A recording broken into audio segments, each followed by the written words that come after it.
The Secrets of Life with Subhas Agam.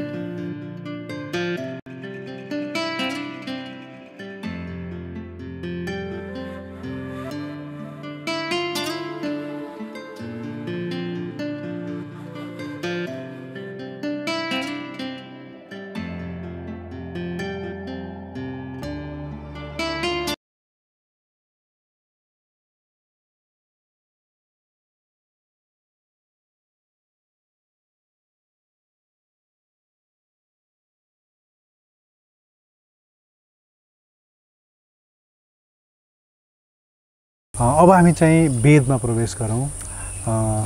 हामीले चतुर्वेद चारवटा वेद चाहिँ जान्दछौँ। चतुर्वेदहरूमध्येको हजुरको अध्ययन हो। अब विशेष गरी हजुरको अध्ययन त अझै सामवेदमा बढिरहेको छ। मेरो सामवेदमा नै सामवेदमा अध्ययन हो। अब हजुरले गर्नुभएको अध्ययन र हामीले हजुरबाट जान्न सकिने कुरा के हो गुरु? म कहाँबाट सुरु गरौँ? किनभने म अज्ञानी छु। मैले तपाईँलाई के प्रश्न सोध्ने भन्ने पनि थाहा छैन। मलाई बताइदिनुहोस् त। अब विषयमा थोरै म आफै बोल्छु। ठीक। अब हामीहरूले वेद भनेर वेद के हो भन्न थाल्नुभयो।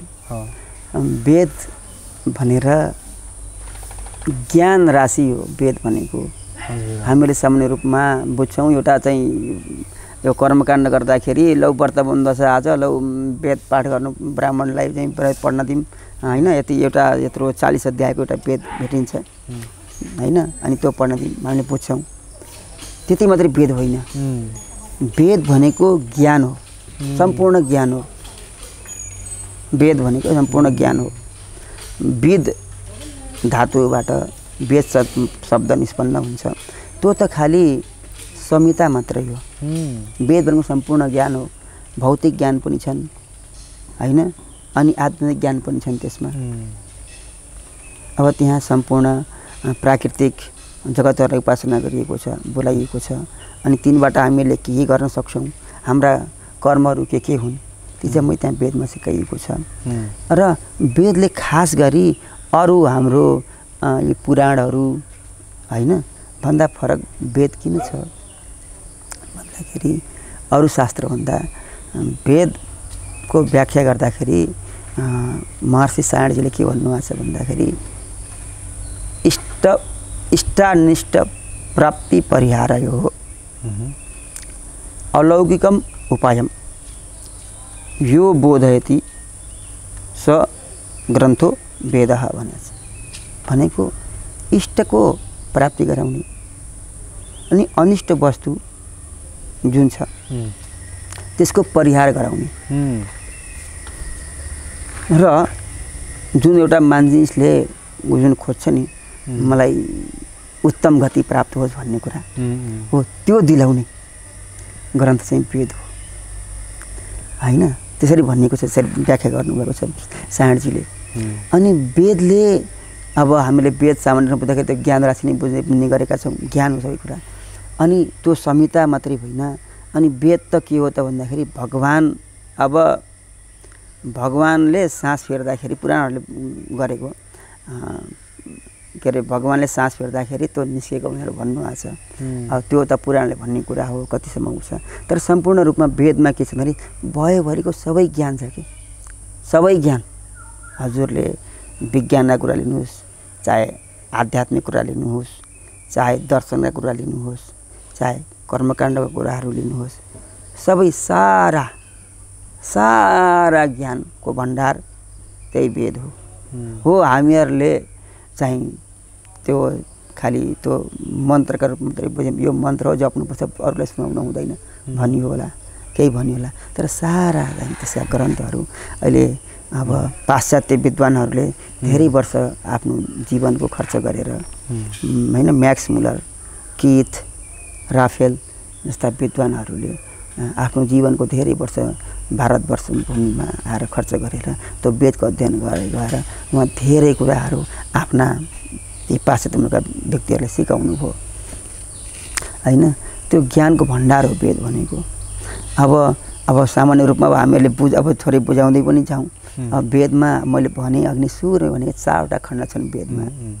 एउटा संहिता खण्ड छ जुन हामीहरू त्यो पुस्तक लेख्छौँ नि, यसरी पुस्तक, यो ऋग्वेदको पुस्तक, यो यजुर्वेदको पुस्तक, यो सामवेद, यो अथर्ववेद, त्यो भनेको के हो त भन्दाखेरि त्यहाँ मन्त्रहरू जुन एकदम ऋषिमुनिहरूले एकदम तपस्या गरेर अथवा अनुशीलन गरेर एकदमै अनुभवबाट त्यो ज्ञान प्राप्त गरेर आफ्ना शिष्यहरूलाई उपदेश गरेको।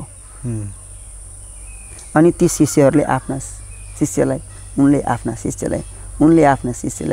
शिष्यलाई जाँदै गएको र त्यो श्रुतिका आधारमा थियो। त्यस कारणले वेदलाई श्रुति पनि भनिन्छ हैन। अनि त्यो त भयो के त भन्दाखेरि तपाईको त्यो वेदको मन्त्र भाग भयो जसलाई संहिता भनेर चिनिन्छ।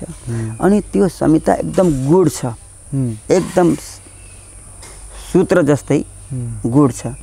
त्यो त्यसको अर्थ लाग्छ पनि नलाग्न पनि सक्छ हैन। अनि त्यसपछि त्यसको रक्षाको लागि अर्को आयो भाग ब्राह्मण भनेर। ब्राह्मण ग्रन्थ छन्, प्रत्येक वेदका आफ्ना छुट्टा छुट्टै हैन। ऋग्वेदको ऐतरेय ब्राह्मण भन्ने छ, यजुर्वेदको शतपथ ब्राह्मण भन्ने छ, सामवेदको पञ्चविंश ब्राह्मण लगायत 8 वटा ब्राह्मण छन्। सामवेद अलिक विशेष छ कि अलि अरू वेदभन्दा विशेष छ अलि, त्यस कारणले उसका 8 वटा भए। अनि त्यसै गरी अथर्ववेदको गोपथ ब्राह्मण भन्ने छ। ती ब्राह्मण ग्रन्थहरूमा ती मन्त्रहरू जुन मैले संहितामा सङ्कलन गरिएका मन्त्र छन्, ती मन्त्रहरूको कुन कुन यज्ञमा कुन कुन अनुष्ठानमा कसरी प्रयोग गर्ने र तिनको महत्ता के हो, ती मन्त्रको महत्ता के हो र तिनलाई कसरी प्रयोग गर्ने र त्यो प्रयोग विधिबाट देवतालाई कसरी सन्तुष्टि हुन्छ र देवताले हाम्रो चाहिँ त्यसपछि सन्तुष्टि भएर हामीलाई कसरी फल दिन्छ, ती भन्ने कुराहरू छन् ब्राह्मण भागमा। त्यसै अर्को हुन्छ आरण्यक भन्छन् जसलाई। त्यो चाहिँ के हो त भन्दाखेरि अब यी त भए यो यज्ञ सम्बन्धी अनुष्ठान भयो, त्यसलाई कर्मकाण्डमा लिनु पर्यो। ती आरण्यक भनेको के त भन्दाखेरि अलिकता त्यो कर्मकाण्डभन्दा माथि उठेर आध्यात्मिक चिन्तन। यो संसार यो जुन देखिया छ यो सबै नश्वर हो। मान्छेले आफ्नो जीवन वृत्ति चलाउनको लागि विभिन्न कर्महरू गर्छन्, अर्थ उपार्जन गर्छ हैन। अनि तर त्यो साँचो होइन, त्यो त एकछिनका लागि मात्रै हो। वास्तविकता त मान्छे जुन यो एक प्रकारको यस 84 जुनी भट्केर आएको छ, आएर मनुष्य देह प्राप्त गरेको छ, त्यो भनेको उपासना गर्नका लागि हो। र त्यसबाट हामीहरूले मोक्ष प्राप्ति गर्नु पाउनुपर्छ। परमपद जुन प्राप्ति हो, मोक्ष हो, त्यतापट्टि जुन लैजाने चिन्तन छ नि, त्यो आरण्यकबाट सुरु हुन्छ। आरण्यक अनि उपनिषद, यी जुन 4वटा भाग छन् वेदका। भनेपछि वेद अध्ययन गर्दाखेरि उपनिषद पनि अध्ययन गरियो, अध्ययन गर्नुपर्छ। गरियो हजुर कन्टिन्यू हैन। अनि अब उपनिषदमा पनि तिनै कुरा हुन्छ, अझै माथिल्लो स्तरको, अझै माथि अन्तिम निचोड, त्यसलाई वेदान्त पनि भन्छ के उपनिषदलाई। उपनिषदलाई ओम पूर्णमदः पूर्णमिदं पूर्णात् पूर्णमुदच्यते पूर्णस्य पूर्णमादाय पूर्णमेवावशिष्यते। त्यो चाहिँ यस्ता चाहिँ गहिरा कुराहरू, यस्ता गहिरा कुराहरू हो। यो उपनिषद वाक्य उपनिषदबाट आयो हैन? हजुर, यो उपनिषद वाक्य हुने नि हजुर। उपनिषदले त्यही कुरा सिकाउँछ। यो सबै पूर्णता छ नि भन्ने जस्ता कुराहरू। अब यो नश्वर शरीरमा नश्वर जुन यो देखिरहेको छ यो जगत सत्य होइन, ब्रह्म सत्य हो, ब्रह्म सत्यम जगत मिथ्या, यस्ता कुराहरू त्यहाँबाट चाहिँ आउँछन्। अनि अब अर्को पाटो असम्म हजुरहरूलाई मैले यहाँसम्म भनिदिउँ। अब दर्शकज्यूहरूलाई पनि के भनिदिन्छु भन्दाखेरि अब वेदको रक्षाका लागि, अब त्यो वेदको रक्षाका लागि 6वटा शास्त्र छुट्टै छन्। वेदको रक्षाका लागि वेदको रक्षाका लागि 6वटा शास्त्र छुट्टै छन्। ती 6वटा शास्त्र के भन्दाखेरि शिक्षा, व्याकरण, ज्योतिष, कल्पशास्त्र, छन्दशास्त्र अनि निरुक्त। यी 6वटा शास्त्र छुट्टै विधान फेरि छुट्टै बने यिनीहरूले। यी प्रत्येक आफ्नो छ। वेदको उच्चारण कसरी शुद्ध राख्ने, वेदको मन्त्रको उच्चारण कसरी शुद्ध राख्ने त शुद्ध उच्चारण कसरी हुन्छ त किन भन्दाखेरि शुद्ध उच्चारण भएन भने त त्यसको अर्थ त अनर्थ जान सक्छ एकचोटि के भइदियो भन्दा हजुर त्वष्टा ऋषिलाई र इन्द्रको बिचमा ऊ भएछ कि अलिकता मनमुटाव जस्तो भएछ अनि त्वष्टा ऋषिलाई अब क्रोध आउने भयो त्यहाँबाट उहाँले के गर्नु भन्दाखेरि तब त्यो इन्द्रलाई दिनु इन्द्र त सोमको प्युनिकेर मान्छे अनि त्यो देवताले सोम दिन्छ क्या अहिले हामीले बुझ्ने सोमरस भनेको त्यो सोमरस होइन हामीले बुझ्छौँ हामीले सोमरस भनेर यो मदिरालाई बुझ्छौँ तर सोमरस भनेको त्यो होइन एउटा सोमलता हुन्छ हो एउटा सोम भन्ने त वृक्ष नै हुँदो रहेछ यो कता अफगानिस्तानतिर कतातिर पाइन्छ भन्ने यो अफगानिस्तानतिर पाइएला त खास गरी यो हिमालयमा पाइन्छ ए हो त्यस कारणले हाम्रो नेपालको भूमिलाई अत्यन्तै यो हिन्दू राष्ट्र हुनुपर्छ सनातन धर्मको संरक्षण गर्ने राष्ट्र यही हो भनेर प्रत्येक चाहिँ आवाज किन उठेको भन्दाखेरि त्यो जुन हाम्रो धर्मको जुन धरोहर जुन हो नि त्यो सोमलता पाइने यो हिमालय पर्वतमा हो नि हिमालय पर्वतमा हो त्यो पाइन्छ त्यो कस्तो हुन्छ त्यो जोगाइनुपर्छ भन्ने कुरा हो त्यो अब त अहिले भेट्या होइन अब आजभन्दा लगभग 150 अथवा पौने 200 वर्ष पहिलासम्म पाइया थियो अरे कता हो त्यही हाम्रो नेपालमा त्यो एक फेरि नेपालमा भएको छ त्यो सोम याग त्यो नेपालमा भएको छ सोमको बारेमा अफगानिस्तान पाकिस्तानतिर कुनै रिसर्च गरिरहेको थियो कि उसले सोमको बारेमा त्यहाँ विभिन्न ठाउँमा चाहिँ त्यो रिसर्च गर्दै गइरहेको थियो उसले अनि चाहिँ खोजी भइरहेको थियो खोजी अहिले पछिल्लो समय अब त्यो खोजी गरेर होला किन भर्खर गरे होला अब त्यो कस्तो हुन्छ अरे सोमको आकारमा हुन्छ क्या त्यो जस्तो चन्द्रमाको सोम भनेको चन्द्रमा के चन्द्रमाको आकार प्रतिपदामा त हामीले केही थाहै पाउँदैनौँ द्वितीयमा यस्तो सिर्क देखिन्छ अरे त्यहाँ तृतीयबाट बल्ल हामी थाहा पाउँदै जान्छौँ हो त्यस्तै गरी त्यो 51टा पात आउँदै गर्छ कि पलाउँदै जान्छ पूर्णिमा गएर पुरा 15वटा पात हुन्छ त्यहाँबाट त्यो पात झर्दै जान्छ र औँसी रहँदैन त्यस्तो लता हो क्या लहरो हो त्यो सोम लता हो त्यसको चाहिँ त्यो यागहरूमा के गर्ने त भन्दाखेरि त्यो पातहरू निचरेर त्यो प्रातः सवन माध्याह्न दिन सवन र सायम सवन 3वटा सवनमा त्यो रस निचरेर सवन अभिसवन गरेर अनि त्यो तत्त्वदेव द्रोण कलशमा हुन्छ एउटा त्यो सुनको कलश हुन्छ क्या अनि त्यसमा निचेर राखिन्छ त्यसलाई अनि त्यो पछि देवताहरूले आह्वान गरेर कसलाई दिने हो त्यो पुषालाई दिने हो कि इन्द्रलाई दिने हो कि कन देवतालाई दिने हो त्यसरी दिन्थ्यो अनि त्यो त्वष्टा ऋषिलाई रिस उठेछ र सोमको भाग अग्निमा हालिदिनु भयो त्वष्टा ऋषिले अनि त्यसपछि इन्द्रलाई भयङ्करै इन्द्रलाई मार्ने शत्रु पैदा हुन् भन्न पर्ने थियो रिसको झोकमा उहाँले आदिता त पढ्ने ठाउँमा अर्कै पढिदिनु भएछ अनि त्यसले के अरे भन्दाखेरि इन्द्रले चाहिँ त्यसलाई मारिदिनु भयो क्या त्यो वृत्रासुर त्यसलाई पैदा भएको थियो वृत्रासुरको त्यस्तो घटना छ कि त्यस कारणले त्यो उच्चारण सही हुनुपर्छ शुद्ध उच्चारण हुनु पर्यो हो त्यो उच्चारण शुद्ध होस् भन्ने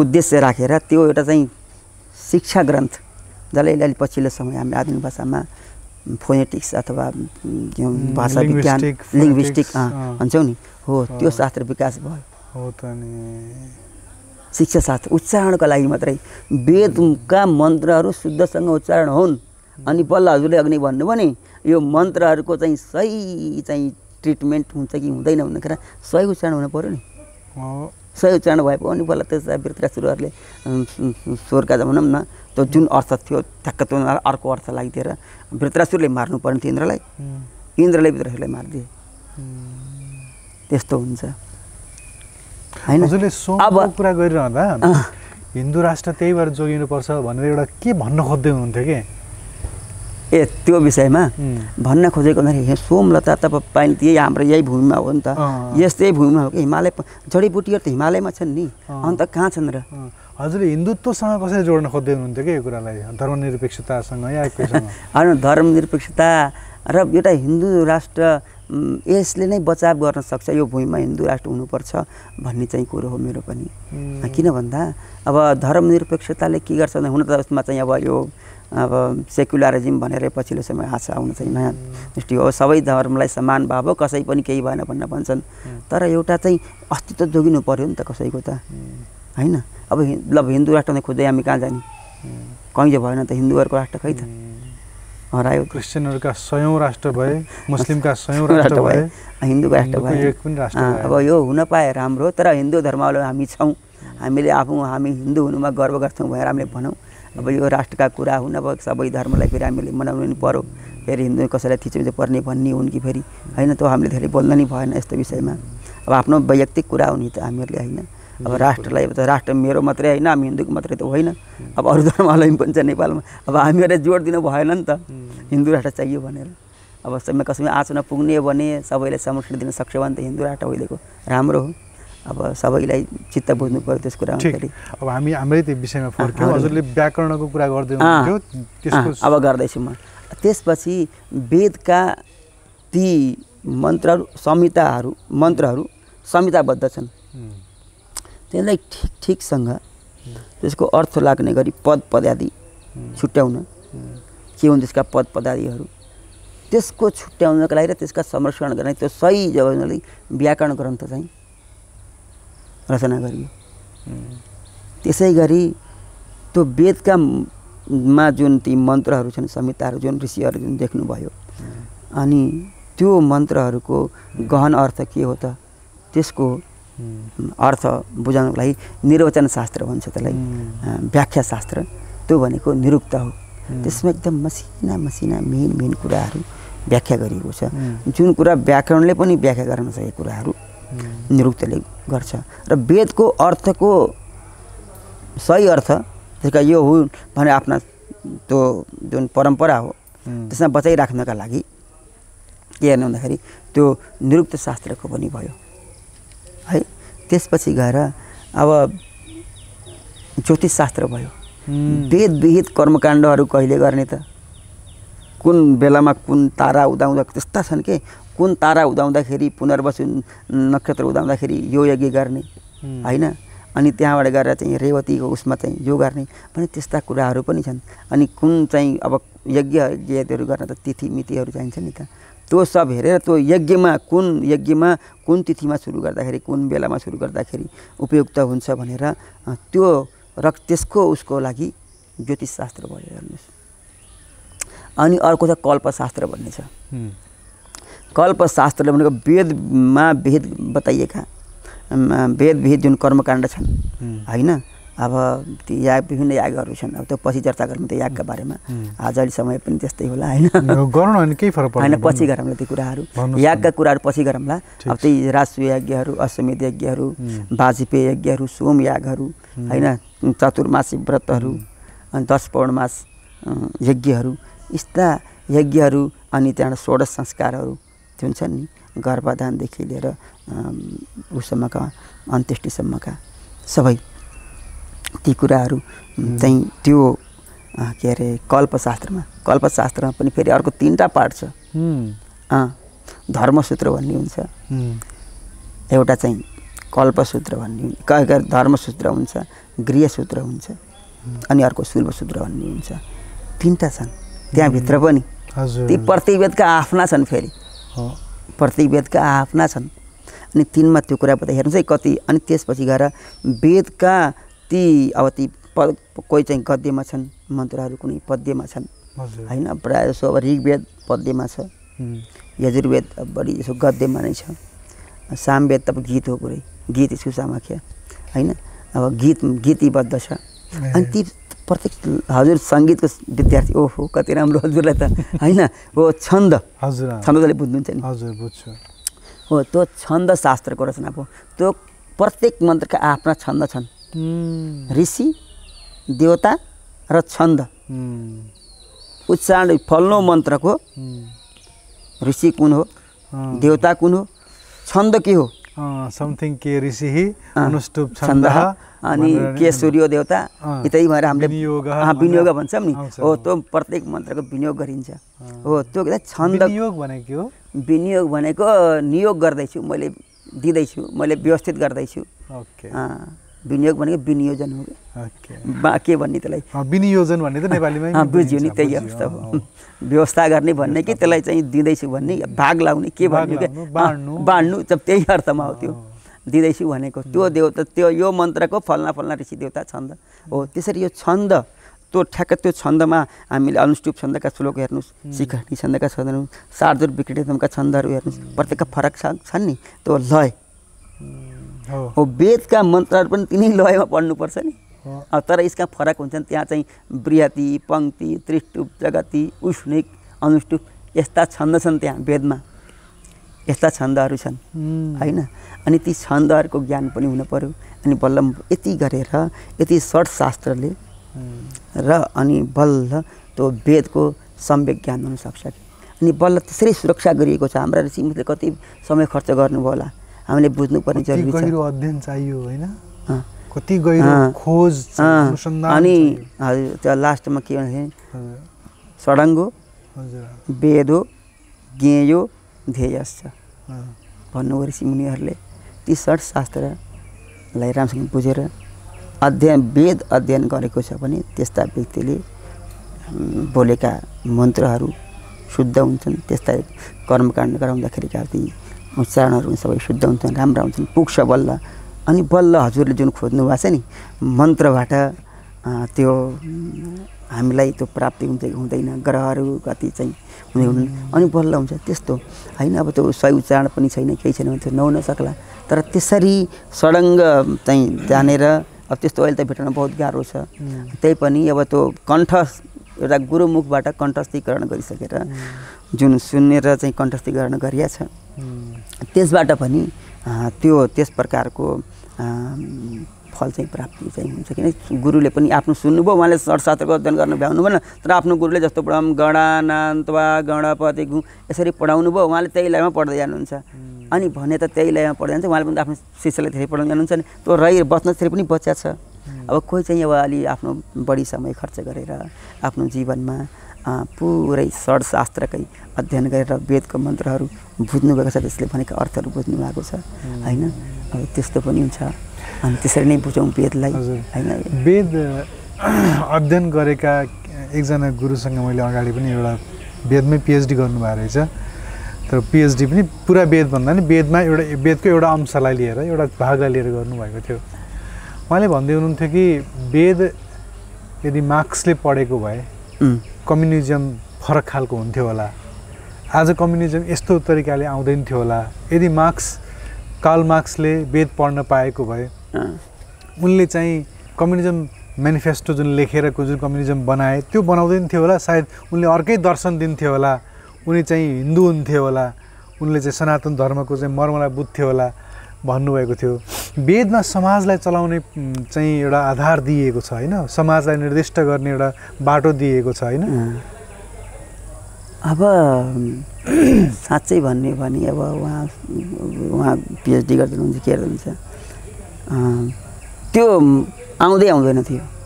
छुट्टै बाद मार्क्स बाद जहाँ आउँदैन थियो कि आउनै पर्दैन नि, किनभने त्यहाँभित्र आफ्नै खालको एउटा बात छ।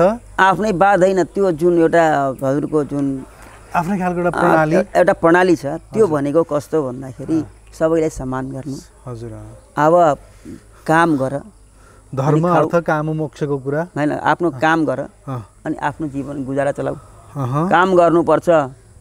वेदले भन्छ कुर्बन नेवेह कर्माणि शतम जीवेम भन्छ, काम नगरिकन नबस भन्छ। वेदले 100 वर्ष बाँच्दा पनि तिमीले काम गरिराख आफ्नो भन्छ, वेदले सिकाउँछ। मार्क्सले पनि सिकाउने त्यही नै हो, फाल्तु नबस। अनि मार्क्स कहाँबाट जन्मिन्थ्यो त, जन्मिन्थेन नि त, वेदमै छ के। त्यो जुन लाज लाग्थ्यो उ चुप लाएर बस्थ्यो नि, उसले नपढेर नै उसले नयाँ बात त्यो केही नयाँ पढ्दाखेरि मैले यत्रो कुरा निकाले भन्ने भयो छैन, पढेको लाज लाग्थ्यो नि। त्यो त वेदमै छ नि। अनि अब यो खास गरी अब हामी बुझ्ने गरेको एउटा त्यही त एउटा बुर्जा वर्ग एउटा सम्भ्रान्त वर्ग र एउटा चाहिँ निमुखा वर्ग एउटा हुने खाने एउटा हुँदा खाने एउटा त्यही त मार्क्सले निकालेको कुरो अनि त्यसमा त हाम्रो वेदले कहिले विभाजन गरेकै छैन त एउटा आमाका 4वटा छोरा छन् अब एउटा चाहिँ पण्डित छ पण्डित कर्मकार छ एउटाले चाहिँ सेनापति भएर गएको छ अनि एउटाले चाहिँ कृषि कर्म गर्छ अनि एउटाले त्यो सिलाउने तै गर्ने सेवा काम गर्छ आमाले सँगै बसेर सबैलाई खुवाएकी छिन् त खाना पस्केर अनि जातीय जुन छ जातीय जुन कुरो छ त्यो त पछि यो कर्मकाण्ड गर्दै गर्दाखेरि अथवा के भनौँ न यो विकृति रूपमा पनि आयो अब त्यो जुन चाहिँ अब त्यो उसले बढी कमाउँदै गयो भनौँ न अब त्यो सुखमा बस्यो उसले सम्पत्ति राम्रो ठुलो देखियो राम्रो ऊ पवित्र देखियो अब के त हामीहरूले पनि अब यहाँ चाहिँ शर्मा सुहाउस छ हैन अब के सुनचाँदी पसल छ ढकाल सुनचाँदी पसल पनि भइसक्यो अब यस्तो शर्मा मासु पसल पनि भइसक्यो उपाध्याय मासु पसल पनि भइसक्यो ल हेर्नुस् त यस्तो अवस्था छ त्यो त जातीय विभेदता अथवा जे छ त्यो त हामीहरूको के हो त भन्दाखेरि त्यो गुण कर्म विभाग छ गरेको हैन कर्म जे कर्म गरेको छ त्यो अनुसारले विभाजन गरेको हो त्यस्तो वेदमा त्यस्तो केही पनि छैन सबै कर्म सबैलाई काम गर्नु भने चाहिँ वेदले त काम नगरेर एकछिन नबस तिम्रो जीवन भनेकै कर्म गर्नको लागि हो कर्म गर्दै पनि त्यसमा निर्लिप्त भएर लिप्त नभइकन ईश्वरोपासना चाहिँ गर्नु सबै कसैमा चाहिँ के भन्छन् त्यो कसैले दुःख दिने नगर्नु वेदले त सहना भवतु भन्छ सहना भवतु सहनौ भुनक्तु सहवीर कर्मा भई तेजस्वी नावधित वस्तु महाविद्युषा भई भन्छ कोहीसँग विद्वेष नगर्ने भन्छ नि त वेदले त त्यस्तो भन्छ नि त त्यो वेद वाक्य उपनिषद वाक्य हो त्यो त वसुधैव कुटुम्बकम यस्ता कुराहरू छन् वेदमा हैन यी सब कुरा वेदले त कहिल्यै पनि वेद साँच्चै उहाँ गुरुले जुन भन्नुभयो अब को उहाँ गुरु मैले अब के त भन्दाखेरि मार्क्स बात त कहाँ आउँथ्यो र यहीँको कुरा हुन्छ जम्मै केही फरकै छैन नि कतिसम्म चाहिँ भएको थियो भने हाम्रो हरिप्रसाद सोडारी भन्ने गुरुवरले भन्दै हुनुहुन्थ्यो कि पृथ्वीनारायण शाहले जुन तरिकाले राष्ट्रलाई चलाउनु भयो जुन तरिकाले धर्मलाई लिएर तन्त्रलाई लिएर तान्त्रिकहरूको चाहिँ निर्देशनबाट गुरुहरूको निर्देशनबाट जुन राष्ट्र एकीकरण गर्नुभयो उहाँलाई हेरेर माओले चाहिँ माओवाद निकालेको हो उहाँबाट चाहिँ राष्ट्र चाहिँ चलाउने चाहिँ राष्ट्र चलाउने चाहिँ शिक्षा लिएको भन्ने खालको कुरा गर्दै हुनुहुन्थ्यो हाम्रा राजाहरू हाम्रा शासकहरूले धर्मलाई आधारमा राखेर धर्म गुरुलाई अगाडि चाहिँ आफ्नोभन्दा नि माथिल्लो सिटमा राखेर कुर्सीमा राखेर गुरु आसन बनाएर गुरुको निर्देशनमा राज्य निर्देशन गरे हैन अहिले त धर्मबाट निर्देशित छैन राष्ट्र छैन यो दुःखद कुरा हो यो त चाहिन्छ धर्म चाहिन्छ अब कस्तो भन्दाखेरि पृथ्वीनारायण शाहहरूको हामीले जानेकै छौँ अब पृथ्वीनारायण शाहले आफ्नो जितेर राज्य जहाँ जित्नुभयो त्यहाँको कल्चरलाई उहाँले कहिले पनि डिस्टर्ब गर्नु भएको छैन नि त्यो कल्चर बचाइराख्नु भएको छ त्यो हामीले बुझ्नु जरुरी छ त्यस्तो होइन अब राजाहरूले चाहिँ अब पृथ्वीनारायणसँग सिक्न पनि पर्छ होइन त्यो उहाँ जानुभयो काठमाडौँ त्यो कुमार यात्रा चल्थ्यो त्यहाँ पहिलेबाट कहीँ केही गर्नु भएन अब भक्तपुरका त्यत्रा जात्राहरू छन् जात्रा हुन्छ ललितपुरमा त्यत्रा जात्राहरू हुन्छन् ठीक